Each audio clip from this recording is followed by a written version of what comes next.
Alright, Detective, it's been a week. What have you found out? What secrets do you have? Okay, pal, listen closely. My biggest secret, when I was a colt, I wanted to be a wizard. You're a unicorn. You can use magic. I know that, pal. What do you think? I'm some kind of idiot, you freaking wad. Oh god, you're so stupid, you idiot. Do you have anything substantial about the judge or Comodaster's suspicious behavior? Well, I did find this burnt piece of parchment in a furnace near the judge's quarters. Let me see. Alright, that's it. Time to end this once and for all. Good work, Detective. Time to pay those guys a visit.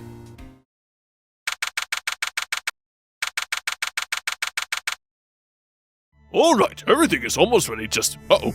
Judge, I want to know, good lord, what is happening in there? Aurora Borealis. Aurora Borealis. At this time of year, at this time of day, in this part of the galaxy, localized entirely within that courtroom. Yes. May I see it? No. Aw, no one ever lets me see the Aurora Borealis. Maybe a book will cheer me up. Clever segue. Let's finish out the Daring Do trilogy.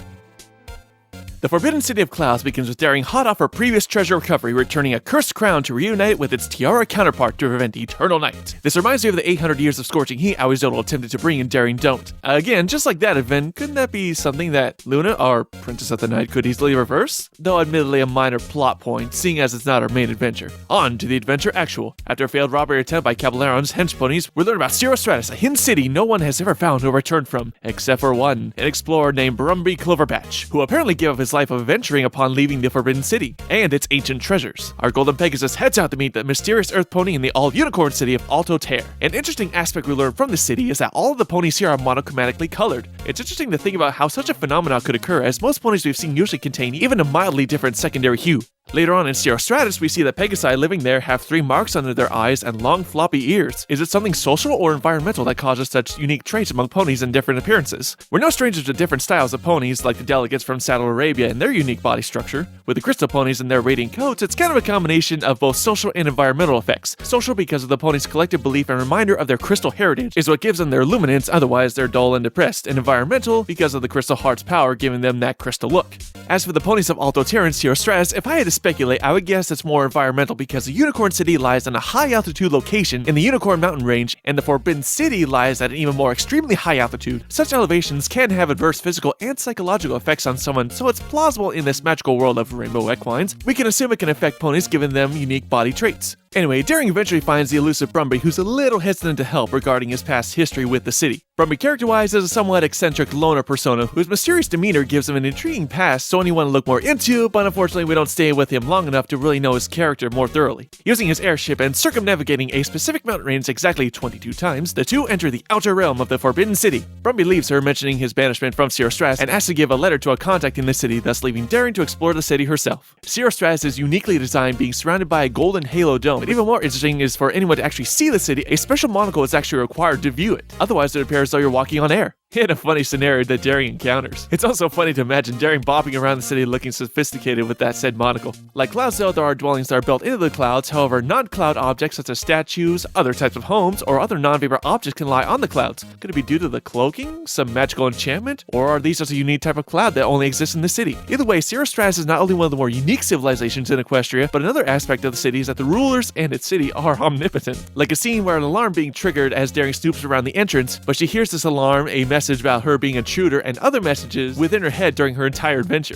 We eventually learn why Brumby was outcast from the city as he fell for the daughter of the city's figurehead, Count Camilo Nimbus, who dislikes outsiders, let alone one who falls for his daughter, Duchess Preciptia. And since then, that xenophobia has been imposed heavily on the citizens, as even mentioning Brumby or any outsider carries the fear of the Count's hatred, with as many hench ponies walking around. Here's where that omnipotence once again comes in, as Daring's exploits have been chronicled throughout her entire adventure in Cirostratus, in the form of ancient carvings, and is prophesied as not only the keeper of Cirostratus' treasures, but all treasures, as we introduce the Magic Council of Ancients, a society integrated with Preciptia, created to protect and locate ancient treasures, and Daring is chosen to be their next member. The concept behind this group really fascinates me. One being some ancient ponies mentioned throughout this trilogy are apparently were or are currently on this council. Also, each time Daring has come into contact with an artifact, the council is informed about it as well. So is it like the bat signal or something? Or some kind of pulse that alerts them to the treasures being located? It asks the question, how omnipotent is this council if they know of the artifacts that Daring has come into contact with?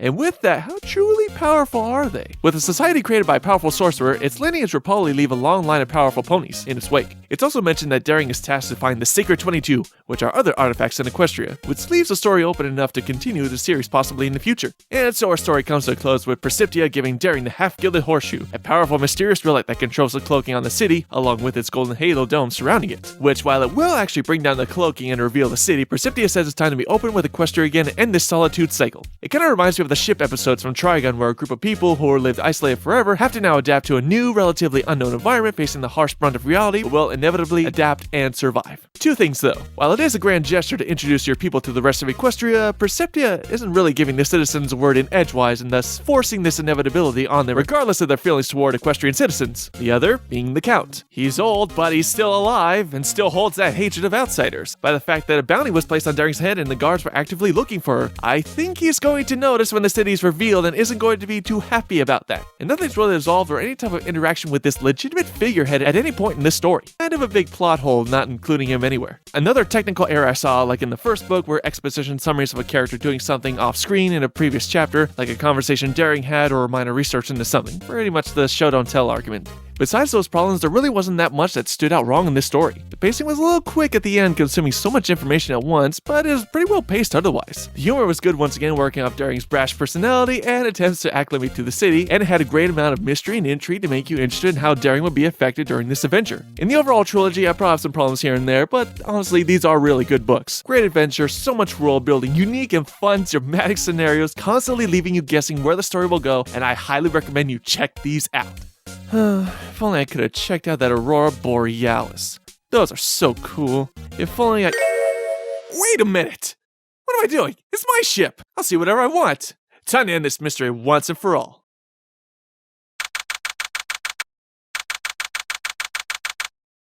Hey, open up! Occupied. Screw it. I kick! Alright, where are you, Judge? Welcome, Mr. Code. Alright, you two, I want answers, and I want them now. You're not prepared for this eventuality. Now, hold on there, Comadaster. I think the time has finally come. We should hold up. Enough! You gotta admit, Judge, I didn't expect you to betray me. Then perhaps you weren't expecting this. What the... Happy Space Day, Mr. Code. The what now? Space Day. It's a day that space was invented.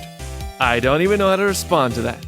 You mean to tell me, for the past 2 months, the two of you have been planning and scheming in private areas, making me believe this was all a conspiracy to remove me, hire a foolish detective, and using other countless expensive resources off-screen just for some big, grandiose, Machiavellian celebration type of party. Yep, that about sums it up. Ugh, damn it. What's wrong? I thought my plans were perfect. I thought you would enjoy a good party. You do realize that Space Day was last Thursday, right? Judge? Judge? You okay?